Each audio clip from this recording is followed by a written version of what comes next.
Бір тәулікте дайын болатын қытырлақ әдемі тұздалған қырыққабат дайындаймыз. Қырыққабатты жіңішкелеп осылай ұзын қылып турап, үлкендеу ыдысымызға салып аламыз да, үстіне үккіштен сәбізімізді өткіземіз. Біркелкі болатындай етіп араластырып аламыз, қатты мұжғылаудың қажеті жоқ. Ас содасын қосып, банкымызды бір әдемілеп жуып алып, 3 литрлік банкеге қазір нығыздап саламын. Қырыққабатымызды сала отырып, осылай тегістеп басып, толтырып аламыз.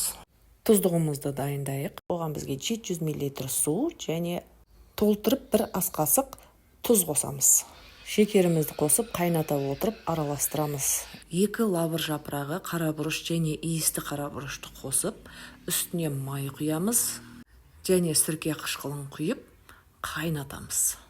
Қатты қайнап дайын болған маринадымызды қырыққабатымыздың үстіне құйып, бір тәулікке бөлме температурасында қалдырамыз. 2-3 сағатта бір жіңішке оқтаумен газын шығарып тұрамыз.